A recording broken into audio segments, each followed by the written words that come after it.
नमस्कार दोस्तों, स्वागत है आप सभी बच्चों का एमडी क्लासेस के यूट्यूब चैनल पे। मेरा नाम है सत्यम गुप्ता और आज हमारे साथ बहुत ही स्पेशल गेस्ट आ चुके हैं आप सभी के लिए, जिनका नाम है हिमांशु रस्तोगी जी। हिमांशु जी, सबसे पहले तो आपका बहुत बहुत स्वागत है एमडी क्लासेस के यूट्यूब चैनल पे।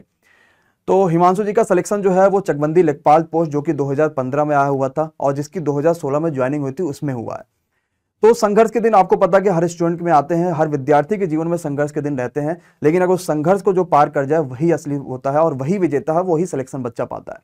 हिमांशु जी 2015 में लेखपाल की तैयारी कर रहे थे, तो आपको पता है कि लेखपाल में जो सब्जेक्ट होता है ग्रामीण परिवेश हो गया या फिर मैथ्स, हमारे पास ये सारी चीजों की तैयारी का उस समय उतने सारे साधन नहीं थे। अभी तो बहुत सारे साधन है कि ऑनलाइन एजुकेशन मिल रहा है, कोई भी क्वेश्चन नहीं आता हम गूगल पे डाल देते हैं, उस क्वेश्चन का सोल्यूशन मिल जाता है, बहुत सारी सुविधाएं हैं। तो हिमांशु जी सबसे पहले तो जानेंगे कि क्या रहा बैकग्राउंड उनका, उन्होंने किस हिसाब से तैयारी करी है और अभी उनका चकबंदी लेखपाल में जो पोस्टिंग है वो कौन से पोस्ट पे हिमांशु जी कायम है, वो सब चीजों से बात करेंगे। और इस पूरी वीडियो से हर बच्चा बहुत सारी सीख लेगा, तो हम सभी से गुजारिश करेंगे आप इस पूरी वीडियो को जरूर देखिएगा और अगर आपको मोटिवेशन मिलती है तो वीडियो को शेयर जरूर करिएगा। हिमांशु जी सबसे पहले तो आपका स्वागत है और आपसे जानना चाहेंगे कि अभी आपके लेखपाल में पोस्ट क्या है। मेरी 2015 में वैकेंसी आई थी और 16 में ही जो है नवंबर में मेरी ज्वाइनिंग हुई है। मेरी पहली पोस्टिंग लखीमपुर में हुई थी और अभी मैं बाराबंकी में पोस्टिंग है मेरी, चकबंदी लेखपाल के पद पे ही। अच्छा, लखीमपुर वही जो लखनऊ के पास में है ना? हाँ, वो लखीमपुर। यहाँ से मुझे लगता है 200 किलोमीटर के आसपास होगी। हाँ, करीब 150 के आसपास रहेगा। और मुझे अभी तो बाराबंकी में मेरी पोस्टिंग है।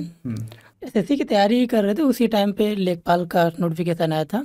तो उस टाइम 2 वैकेंसी आई हुई थी, एक राजस्व लेखपाल की आई थी और एक हमारी चकबंदी लेखपाल की। चकबंदी लेखपाल जो आयोग है हमारा UPSSC, इसके थ्रू हुई थी। मैंने यही फॉर्म भरा हुआ था चकबंदी लेखपाल का। तो अगर आप तैयारी करना चाह रहे हैं, अगर आप बैकग्राउंड आपका जैसे आप CBSE बोर्ड से हैं तो उनकी दिक्कत रहती है कि मुझे हिंदी नहीं आती है। सही बात है।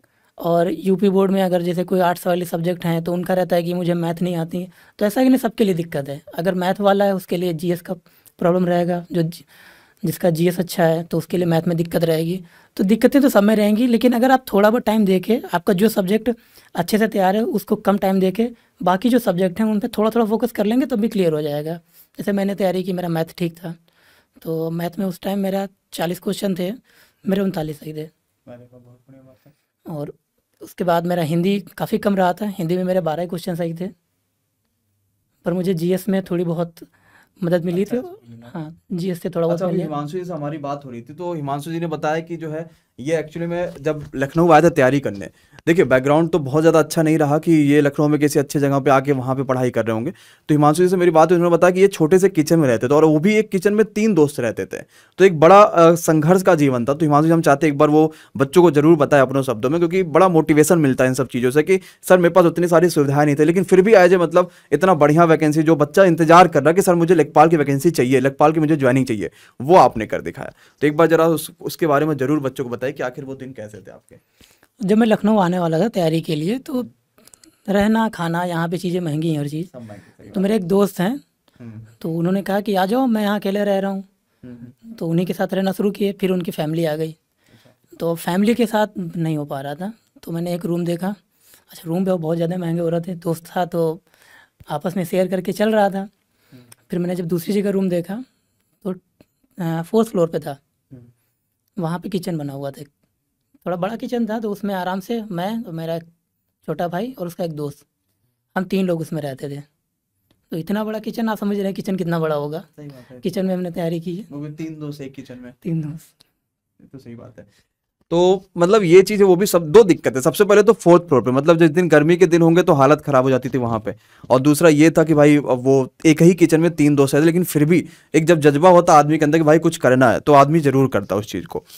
तो सब्जेक्ट के बारे में बात करते हैं लेखपाल को, क्योंकि मैक्सिमम बच्चा अभी लेखपाल की तैयारी करने वाले इस वीडियो को देख रहा होगा। तो लेखपाल की मैक्सिमम अगर बात करते हैं तो तभी भी 4 सब्जेक्ट होते थे और अभी भी उतने ही होते हैं। पहले मैथ्स, रीजनिंग, GK GS, और मैथ्स GK रीजनिंग नहीं आती थी उस समय, मैथ्स हो गई, हिंदी हो गई, GK GS हो गई और आपके पास ग्रामीण परिवेश हो गई। एक अलग टॉपिक जिसके लिए हमने एक बहुत ही बेहतरीन नया टीचर भी आपके लिए लेकर आया, वो VK सर जिसका नाम है। तो अब ग्रामीण प्रवेश के बारे में बात करेंगे थोड़ा सा हिमांशु जी से कि ग्रामीण प्रवेश इस टाइम में क्या होता है कि अगर हम कोई भी ग्रामीण प्रवेश का हमारे पास चैप्टर है तो हमने यूट्यूब पे डाला ये वाला चैप्टर हमें, तो तुरंत उसकी वीडियोज मिल जाएंगी और हमें हजारों लाखों वीडियोज मिल जाती हैं। लेकिन तब तो ऐसा था नहीं इतने सारे, क्योंकि खुद भी एमडी क्लासेस भी उस समय नहीं बना हुआ था। तो अब आप उस समय ग्रामीण प्रवेश की तैयारी कैसे करते हो, क्योंकि मार्केट में बुक भी उतना अवेलेबल नहीं थी, और साथ ही साथ ये जानेंगे कि मैथ्स की आपने प्रैक्टिस कैसे की। तो सबसे पहले ग्रामीण प्रवेश की बारी। जब मैं तैयारी कर रहा था तो उस टाइम ग्रामीण परिवेश ऐसा कुछ नया लग रहा था, क्योंकि इसके पहले कभी यूपी का पेपर दिया नहीं था। फर्स्ट टाइम पेपर था, एसएससी की तैयारी कर रहे थे, तो ग्रामीण परिवेश का कोई मतलब ही नहीं लग रहा था, कभी ज़रूरत नहीं लगी। तो बुक भी देखी, प्रैक्टिस पेपर मिला था पुराना, क्योंकि उस टाइम तो ये भी क्लियर नहीं था कि आएगा क्या पेपर में। सही बात है। सिलेबस लोगों ने पहले आयोग ने ये नहीं बताया था कि पेपर में क्या आएगा। हम लोग भी ऐसे तुक्के लगा रहे थे कि हिंदी कितनी आएगी, कितनी मैथ आएगी, कितनी मतलब रीजनिंग आएगी, वो नंबर नहीं डिसाइड, कुछ भी नहीं सब्जेक्ट डिसाइड। बता देते यही हाँ, आएंगे बस। पहली बार पेपर करा रहा था, तो जो भी हमको बुक मिल गई, एक ही मेरे पास बुक थी जो उसमें ग्रामीण परिवेश भी था और बाकी जीएस भी था, उसमें सारा कुछ था। बाकी हम मैथ की तैयारी कर एसएससी की तैयारी कर रहे थे, तो मैथ की थी सिर्फ मेरे पास। तो ग्रामीण परिवेश तो ये कह दीजिए कि मैंने पढ़ाई नहीं था, जो भी थोड़ा बहुत उसमें प्रैक्टिस 2-4 प्रैक्टिस पेपर किए थे, उसमें जो मुझे ग्रामीण परिवेश मिल गया तो वो मिल गया।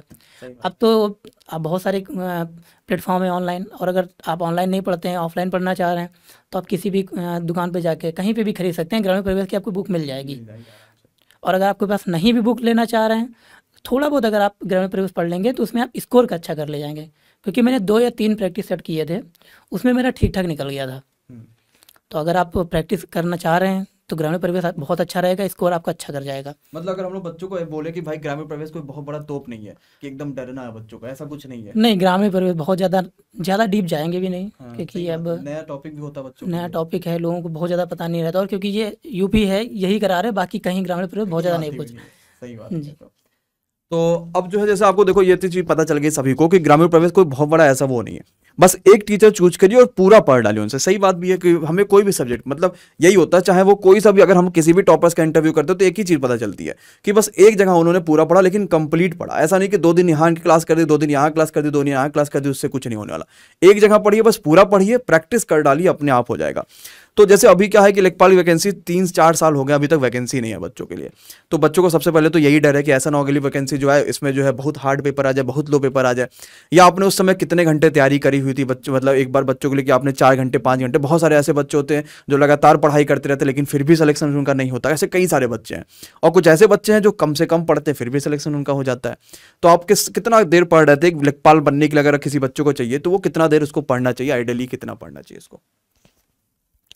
देखिए, जैसे ही अब मैं कितना देर पढ़ने वाला, तो अगर आपकी मैथ कमज़ोर है तो आपको उसके लिए टाइम ज़्यादा देना पड़ेगा, प्रैक्टिस करना पड़ेगा। बहुत प्रैक्टिस करनी पड़ेगी। अगर आपकी मैथ ठीक ठाक है, अगर आप कमज़ोर है मैथ, तो फिर आपको हिंदी में स्कोर करना पड़ेगा, हिंदी और ग्रामीण परिवेश। सही बात है ये। देखो मैथ्स तो ये सही बात है, स्कोरिंग सब्जेक्ट भी होता है। अगर बच्चों को मैथ्स आ रहा है तो कितना आराम से स्कोर, जैसे आपने खुद ही 40 में से 39 नंबर मैथ में स्कोर किया, तो बहुत स्कोरिंग सब्जेक्ट है, बस आना चाहिए मैथ्स। और आने के लिए ऐसा भी नहीं कि भाई मैथ्स आ ही नहीं सकता, कभी भी सबको आ सकता है। जब जो बच्चा जो है वो बायो, या फिर जो लड़कियां ज़्यादातर बायो लेती हैं, वो बायो करने के बाद भी एसएससी निकाल सकती हैं, फिर तो ये हमारे पास लेखपाल है, इसमें तो मैथ फिर भी इतनी हार्ड नहीं आनी है। तो अब जो नए बच्चे हैं उन्हें क्या करना चाहिए, उन्हें कैसे पढ़ना चाहिए, कितना उन्हें बनाना चाहिए? टाइम टेबल कई सारे बच्चे बनाते हैं अगले दिन फाड़ने के लिए, तो वो टाइम टेबल उन्हें क्या बनाना चाहिए, या फिर क्या चीज़ें होनी चाहिए? मतलब अगर अभी नए बच्चे, क्योंकि पुराने बच्चों और नए बच्चे में बड़ा डिफरेंस है। पुराने बच्चों में क्या होता था कि उनके अंदर एक दृढ़ निश्चय होता था, वो 6 घंटे बैठ के पढ़ लेते थे। अभी नया बच्चा 6 मिनट भी पढ़ेगा तो भी उसे लगता है हमने कहीं ऐसा ना हो कि आधा घंटा पढ़ लिया, 1 घंटा पढ़ लिया, तो डरते रहते कि हमें 1 घंटा से क्रॉस नहीं होना है। और दूसरी और चीज़ होती है कि कई सारे बच्चों के मन में आइडियली ये बना होता है कि हमें 45 मिनट तक पढ़ना है, फिर 15 मिनट आराम करना है, फिर 45 पढ़ना है, फिर 15 आराम करना है। तो उस 15 में क्या होता है कि 15 मिनट जब वो आराम करते तो गाना सुनते, गाना पसंद आ गया फिर और 15 मिनट आगे बढ़ा देते हैं उसको। ये तो ऐड में भी होता है। हाँ, तो आप क्लास कर रहे हैं, बीच में ऐड आता है, तो वो गाने सुनो, फिर वो अच्छा लगता है, बस उसी को फिर गाने शुरू सुनना शुरू हो जाता है। तो अभी नए बच्चों को क्या करना चाहिए, मतलब कितना फोकस होना चाहिए अपने एग्जाम्स को लेके, क्योंकि कंपटीशन भी बढ़ा हुआ, नए बच्चों के लिए क्या संदेश देना चाहते हैं? ये आपने पूछा है टाइम टेबल के बारे में ना, तो ये तो समझ ही नहीं आया मुझे कभी कि क्या टाइम टेबल बनाना है, कितने घंटे क्या पढ़ना। हाँ, ये होना चाहिए, टॉपिक होने चाहिए कि हमारा अगले हफ्ते के अंदर हमें 4 टॉपिक या 5 टॉपिक ऐसे डिवाइड कर सकते हैं। लेकिन ये जो घंटे होते हैं ना कि 2 घंटे के बाद ये करेंगे, 3 घंटे के बाद ये करना, ये कभी नहीं होता है, पूरा भी नहीं हो पाता, नहीं हो पाएगा। कि आप 2 घंटे का लगा रहे हैं कोई टाइम, उसी बीच घर से कोई कॉल आ गया, आप कॉल पे चले गए, उस बीच किसी और का कॉल आ गया, उस पर भी चले गए, तो ये तो आप घंटे तो कर ही नहीं और इस सकते। समय तो किससे हो गए, कॉल ज्यादा आते हैं लोगों के पास, वो कॉल तो कोई लिमिट ही नहीं है उस चीज की। तब तो पैसे भी करते थे कॉल के। हाँ, ये सही बात है, अब तो जो अब तो सब कुछ फ्री है। हाँ, तो ये टाइम टेबल का तो रोल इतना रहेगा कि आपको टॉपिक रखने हैं, 1 हफ्ते का, 2 हफ्ते का, या आप महीने का, जैसे आप टॉपिक क्लियर रख सकते हैं। अगर आप 1 दिन का रखते हैं तो फिर टॉपिक रखिए, घंटे मत रखिए। सही बात है ये चीज। और अभी नए बच्चों को क्या करना चाहिए, अगर कोई बच्चा नया तैयारी करे, उसे किस हिसाब से फोकस कितना होना चाहिए उसका, या कितने घंटे पढ़ने चाहिए उसका मिनिमम? नया बच्चा अगर आप साइंस साइड से है, मैथ उसकी अच्छी है, वो बस चुपचाप अपना जाए, हिंदी पढ़ना शुरू करें, ग्रामीण परिवेश पढ़ना शुरू करें। क्योंकि हिंदी और ग्रामीण परिवेश ये ऐसा सब्जेक्ट है कि आप 2 महीने के अंदर कवर कर सकते हैं। कवर कर सकते हैं, और स्कोर भी अच्छा हो सकता है। बहुत अच्छा स्कोर हो जाएगा, क्योंकि नंबर समय बराबर मिलने हैं। हम्म अब हम लोगों का क्या है, मजबूरी है, मैथ आती है तो मैथ ही पढ़ना पड़ेगा, हम्म हिंदी नहीं पढ़े कभी तो डर लगता है। डर पर मैंने अभी, जैसे पहले तो मैंने बहुत अच्छी तैयारी नहीं की थी हिंदी के लिए, क्योंकि एसएससी की तैयारी कर रहे थे। उसके बाद मैंने अभी तैयारी करना शुरू किया, तो मुझे लगता है कि अगर आप लेखपाल के लिए जाना चाह रहे हैं और हिंदी आप डेली 2 घंटे भी पढ़ रहे हैं, हम्म तो आपका मुश्किल से मुझे लग रहा है कि 3 महीने के अंदर हिंदी में आप 90% ला सकते हैं। आराम से इसको हाँ, करें। क्योंकि जैसे हिंदी मैथ मैंने देखा, स्कोरिंग, वैसे हिंदी भी स्कोरिंग हिंदी बहुत अच्छी स्कोरिंग है। आप मैथ में आपके कैलकुलेशन में गलत हो सकता है। गलत हो सकते हैं, और टाइम भी लग जाता है ज्यादा। हाँ, हिंदी आपकी बहुत अच्छी जा सकती है। और ये आपका ग्रामीण परिवेश रहा, और जीएस में आपको हम्म करंट से रिलेटेड उस टाइम भी बहुत अच्छे क्वेश्चन आए हुए थे। जैसे जनगणना पे भी आ जाते हैं कभी क्वेश्चन। 2011 वाली जनगणना जो हाँ, थी, हाँ। लेकिन अब तो मुश्किल लग रहा है हम्म जिस तरह से आ रहे हैं, क्योंकि मुझे लग रहा है कि पिछले कई कई सालों से जनगणना पे तो क्वेश्चन ही नहीं पूछ रहे हैं। हाँ, वो 21 आएगा, 21 में होगा। हाँ, इसी के लिए 21 के बाद जनगणना आएगी, सही बात है। तो यही है कि बच्चा, अगर आप डेली आराम से 4-5-6 घंटा पढ़ रहे हो तो बहुत एनफ है वो पढ़ाई के लिए, और वाकई उतना पढ़ना चाहिए। क्योंकि अभी अगर हम उतना भी पढ़ लेंगे ना तो हम बहुत अच्छा कर सकते हैं, क्योंकि बहुत सारा बच्चा उतना पढ़ता ही नहीं। और टाइम टेबल के बारे में सर ने क्या बताया वो सही भी है। हम भी लोग लगातार क्लास में कहते हैं, कभी समय के हिसाब से टाइम टेबल मत बनाइए कि सुबह 5 बजे उठेंगे, 5 से 6 हम अपना दिनचर्या करेंगे, जो दैनिक क्रियाकलाप है वो करेंगे, फिर 6 बजे से मैथ पढ़ेंगे, 7 बजे से ये, ऐसा कुछ भी नहीं चाहिए हमें। सिंपल एक टाइम टेबल होना चाहिए कि सुबह जब उठना उसका टाइम टेबल एक हो गया, या मुझे आज पूरा दिन में टाइम वर्क, जैसे मैं अगर मैथ का एक छोटा सा टॉपिक ले लो, समय और कार्य, वो खत्म करना है। ग्रामीण प्रवेश का मैंने आज पूरा कह दिया कि भाई ग्रामीण की सारी चीजें खत्म करनी, मुझे टॉपिक वाले होना चाहिए। और एक डायरी पर नोट करते रहो, ये हो गया, अगले दिन का मुझे ये चीज चाहिए, तभी सिलेक्शन होगा, सीधी सी बात है। टाइम पे क्या होगा, हमने कहा कि 8 से 9 मैथ पढ़ूंगा, 9 से 10 ग्रामीण प्रवेश, पता चला 9 से 10 वाले में कोई काम आ गया, उस दिन ग्रामीण प्रवेश से नहीं पढ़ेंगे, खत्म हो गया बात। फिर अगले दिन, अब ऐसा थोड़ी एक दिन नहीं पढ़ोगे तो फिर सारा दिन वो हो जाएगा। हमें रिवीजन भी करना है, चीजों को सब कुछ करना, बहुत समय चाहिए उन चीजों के लिए। तो अब जैसे आते हैं कि आप ऑफलाइन कोचिंग ऑलरेडी 2015 में, जो कि यूपी मंगलम पे हमारे पास जो भी टीम है उसमें से सारे टीम ऑफलाइन पढ़ा रहे हैं, तो आप ऑफलाइन में जो 2015 में यूपी मंगलम पे पढ़ रहे थे, जो मंगलम एकेडमी हमारे पास लखनऊ में। तो आपके जो अभी हमारे पास टीचर है, ये सभी के सभी ऐसे टीचर हैं जो लेखपाल की ज्वाइनिंग कहीं ना कहीं बच्चों को करा दिए। 2015 में लेखपाल में जबरदस्त सिलेक्शन दिया। तो अभी जो हम लोग महाकाल बैच लेकर आए हैं बच्चों के लिए, और जबरदस्त एडमिशंस भी हुए हैं, मतलब नजर ना लगे लेकिन बहुत तगड़ा मजा आ रहा है इस बैच में। और जैसे हमने पेट में जबरदस्त एडमिशन दिया, अभी हमने आपको दिखाया भी, आपने भी कहा कि सर जबरदस्त है ये चीज, तो और अब पेट भी आ गया। तो जो हमारे पास टीचर्स हैं, इनके बारे में अभी आप क्या कहना चाहेंगे यार? जब आपने पढ़ाई कर रखी थी, जब आपके समय पे कई सारे टीचर्स हमारे पास पढ़ाए थे, जैसे कि दीपक सर हो गए, या फिर सागर सर हो गए, या फिर विशाल सर हो गए, तो कैसा अनुभव था ऑफलाइन का, और अभी डिफरेंस क्या है ऑनलाइन और ऑफलाइन में?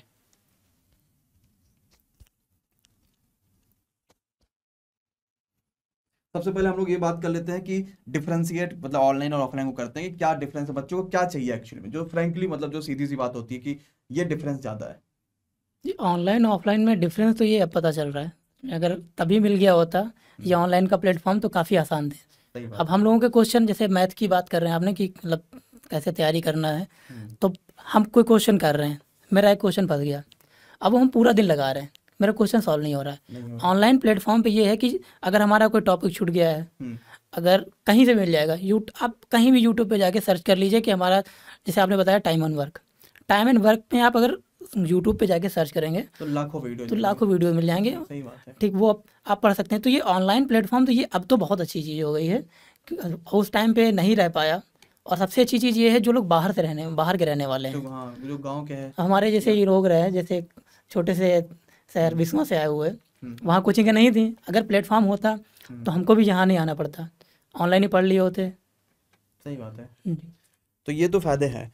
और सर एक्चुअली में जो मंगलम एकेडमी लखनऊ में चलती, वहाँ भी पढ़ चुके हैं हिमांशु जी, तो वहाँ पे कई सारे टीचर्स ऑलरेडी पढ़ा रहे हैं, जैसे सागर सर वहाँ पढ़ा रहे थे, या फिर हमारे जो विशाल सर पढ़ाए थे, दीपक सर पढ़ाए थे, तो सर उसके बारे में क्या कहना चाहोगे? और अभी क्या रिस्पॉन्स है जबरदस्त, आपको कैसा लग रहा है कि हम लोग क्या फोड़ने वाले हैं इस बार महाकाल बैच में? यूपी मंगलम ऑफलाइन तो बैच मैंने किया था, उसके बाद अभी जल्दी आपका यूपी मंगलम में ऑनलाइन बैच शुरू हुआ है जी। तो मैंने भी वीडियो देखी है आपकी, जो हिंदी में सर सर ने आपने बताया अभी, दीपक सर पढ़ा रहे हैं, मैंने उनसे पढ़ा। कृष्णा सर पढ़ा रहे हैं हमारे पास। हाँ, दीपक सर ने जो पढ़ाया मतलब वो सच में उनके अंदर क्लास है। हम तो उनकी क्लास कभी मुझे जीएस समझ नहीं आई, अभी तक नहीं आई है कि इसी बहुत से लोग मुझे कहते हैं कि अब तुम्हारा लेखपाल में हो गया है तो क्यों ना तुम यूपीएससी ट्राई करो या आरओ पीसेस वगैरह भी दे आते हैं, सही हाँ बात है। दे सकते, लेकिन अब समझ ही नहीं आती जीएस कैसे क्या पढ़ लें। अब मुझे इंटरेस्ट मैथ और इंग्लिश में है हाँ, तो वही करेंगे। और उस तरह और ये चीज़ जो है लोग बदलते रहते हैं, पहले कर रहे हैं हम जीएस पढ़ रहे हैं, कभी फिर मैथ पढ़ना शुरू कर देते हैं, कभी वही है ना कि आप ये तो सही बात जो भी वैकेंसी आ रही है सब पढ़ने जा रहे हैं। तो कोई भी टॉपिक, जैसे आपने बताया कि एक टीचर पकड़ना चाहिए, उसके सारी चीज़ें उससे सीखनी चाहिए। और क्या, ये सही बात भी है।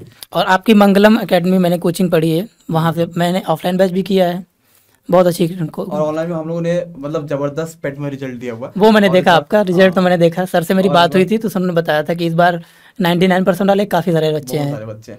और पेट जब से हो रहा है, ये पहली बार ये हो रहा है ना कि पेट में बच्चा पेट देगा फिर लेखपाल देगा, तो इसीलिए हमने जो है ये महाकाल बैच भी हमने लॉन्च करा हुआ। और बहुत सारा बच्चा, जितने भी बच्चे को महाकाल ज्वाइन करना होगा, हमने ऑलरेडी 1000 बच्चों के लिए हमने सारा एडमिशन खोल रखा था। और ये मुश्किल से हमें लग रहा है कि शायद 1.5 दिन या 2 दिन हुए होंगे, 1000 एडमिशन सब कंप्लीट हो चुके हैं। लेकिन फिर भी हमने दिवाली की वजह से इसको और भी ज़्यादा खोला हुआ, और आपको दिवाली के दिन बहुत बेहतरीन इस पर ऑफर मिलने वाला होगा। वो ऑफर आपको इसमें वीडियो के नीचे दिख जाएगा और कोड वही रहेगा महाकाल, बस ऑफर आपके लिए बढ़ जाएगा। तो जिनको ज्वाइन करना होगा वो जरूर एमडी क्लासेस ऑफिशियल ऐप को डाउनलोड करेगा और जरूर ज्वाइन करेगा। तो सबसे पहले तो हिमांशु जी का बहुत बहुत शुक्रिया है। और सबसे लास्ट क्वेश्चन जो हर बच्चा जिसके लिए वीडियो देखता है कि सर अगर मैं लेखपाल बन जाऊंगा तो मेरी सैलरी कितनी होगी, हमको पहले महीने कितनी सैलरी मिलेगी, क्योंकि सर 2016 में ज्वाइनिंग कर चुके हैं और अब आ चुका है 2021, 16 से लेकर 21 तक 5 साल हो गए, तो कितनी सैलरी बढ़ गई है, यानी कितना आपको मिलने वाला है, सारी चीज़ें देखते हैं। तो कितनी सैलरी सर आपकी आ रही है और पहली ज्वाइनिंग में कितनी सैलरी थी? मेरी जो ज्वाइनिंग हुई है तो पहली सैलरी मेरी आई है 19,700, और अभी मुझे 5 साल हो जाएगा, अभी नवंबर में 10 नवंबर मैंने ज्वाइन किया था। अच्छा, मतलब मान ले 2016 लास्ट था वो। हाँ 2009, अभी मेरा 5 साल हो जाएगा इसमें, और इस टाइम मेरी 30 हो गई है। 30 के साथ ये मेरी कट के आती है सैलरी, जो हमारा एनपीएस कटता है। और जो मुझे पहली सैलरी मिली थी वो 19,700 मुझे मेरे अकाउंट में ही आई थी, बिना कटे हुए। सब कुछ करके। सही बात है।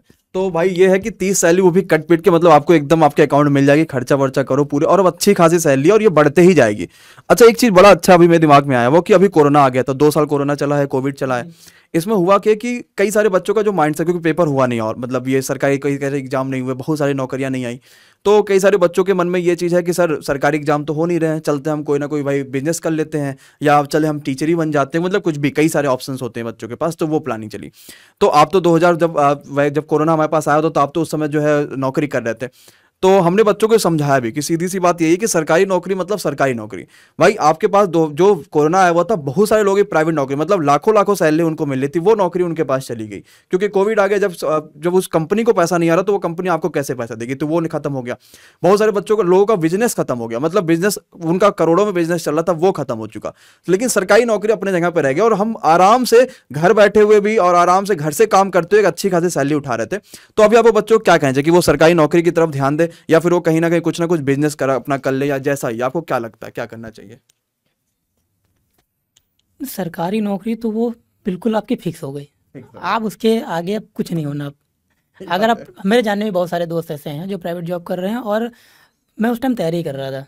कई लोग बोले मुझे कि यार तुम यहाँ पे बड़े हो, कुछ हो नहीं रहा तुम्हारा, तो क्यों ना कोई कहीं जॉब कर लो, या कहीं होम ट्यूशन सबसे अच्छा है। अगर आप यहाँ प्राइवेट, आपके पास घर से पैसा नहीं मिल रहा है, आपको तैयारी करनी ही है, कुछ सीखना है, तो आप होम ट्यूशन ले सकते हैं, लेकिन प्राइवेट जॉब नहीं करना है। नहीं करना, सही बात है। प्राइवेट जॉब आप तब कर लीजिए जब आपको लग रहा है कि अब हमको यहाँ कुछ नहीं करना है, अब घर ही भाग जाना है, तो प्राइवेट जॉब आपके लिए ठीक रहेगी।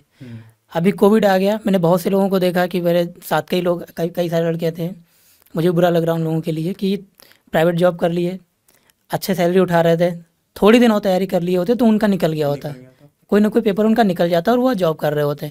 पर अब हमारा ये है कि मैं कोविड आ गया, स्थिति बहुत बिगड़ गई, बहुत से लोगों का धंधा चौपट हुआ, लोगों की नौकरी चली गई। लेकिन अगर आप गवर्नमेंट सर्विस में हैं, कोई भी सर्विस हो, लेखपाल है, वीडियो हैं, या आप और अच्छे पद पे, किसी अधिकारी पद पे जा रहे हैं, आप अगर सरकारी सर्विस में हैं तो आप सिक्योर हैं।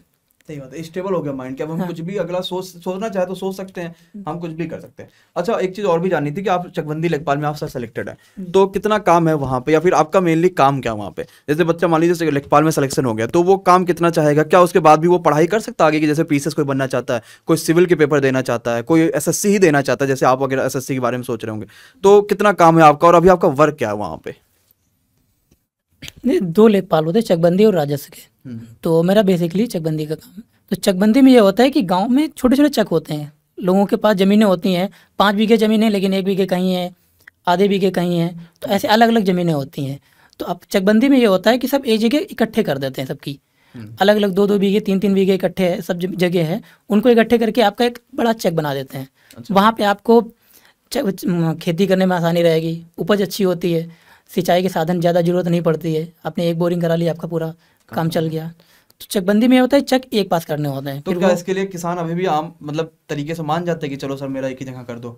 बिल्कुल मानते हैं कि इनका अब है, जैसे किसी का भी काम है, अब 4 जगह उसको बोरिंग करनी पड़ रही है, 4 जगह देखना पड़ रहा है, तो इसमें उनका कोई नुकसान नहीं है कि नहीं बिल्कुल नहीं, कोई नुकसान नहीं है। तो और चकबंदी ये आपका ये इससे किसानों का ही फ़ायदा है, उनकी ज़मीन एक जगह हो जाती है, उनको आसान हो जाता है उनके देख रेख के लिए। सही बात है। और जो राजस्व के लेखपाल होते हैं, उनका जब हम जो चकबंदी करने के बाद छोटे छोटे चक एक पास ही कर दिए जाते हैं, फिर हम लोग सारा कागज़ तहसील में जमा कर देते हैं। अच्छा जी, तो उसमें जो बंदोबस्त होता है और जो मैप होता है नक्शे, तो इस पे फिर बाद में आगे के काम वहाँ से होते हैं तहसील से। अच्छा, हम लोग बस बंदोबस्त बना के उनको दे देते हैं। तो अभी आपके ऑफिस का मतलब समय क्या है, या फिर आपके पास कितना समय बचता है अभी कि आप आगे की तैयारी कर सकते हो? देखिए, टाइम का आप सुबह 9 बजे से आपको शाम को 6 बजे तक आपका काम रहेगा ऑफिस के अंदर। उसके बाद आप अपने घर पे चले जाइए, कुछ भी करिए, तैयारी करना है तैयारी कीजिए, बाकी अगर नहीं करना चाहेंगे तो कुछ भी कर सकते हैं। तो ऑफिस में भी क्या इतना समय बचता है कि हम वहाँ पे सिविल की तैयारी कर रहे हैं तो द हिंदू पढ़ ले या कुछ भी पढ़ ले, ऐसा समय मैगजीन आप तो पढ़ सकते हैं, पढ़ सकता क्योंकि मैं भी अभी तैयारी कर रहा था और अभी भी तैयारी कर रहा हूँ कि मैं जब ऑफिस जाता हूँ तो हरदम कोई काम नहीं रहता है, सही बात है। लेकिन जॉब है तो उसको करना तो सीरियसली है ही है। और क्या? जी, लेकिन चलिए, तो थैंक यू सो मच। सबसे पहले तो हिमांशु जी का बहुत बहुत शुक्रिया है कि ये एमडी क्लासेस प्लेटफॉर्म पर आए और अपने साथ जितनी भी इनकी जानकारियां थी, या लेखपाल बनने के लिए किसी बच्चे को क्या क्या चीज़ चाहिए वो चीज़ उन्होंने बताई, और आई थिंक आप सभी को ये वीडियो बहुत अच्छी लगी होगी। तो हिमांशु जी का हम लोग स्वागत करेंगे। तो हिमांशु जी का बहुत बहुत शुक्रिया कि वो एमडी क्लासेस प्लेटफॉर्म पर आए और अपनी सारी जानकारी आपके साथ शेयर किया।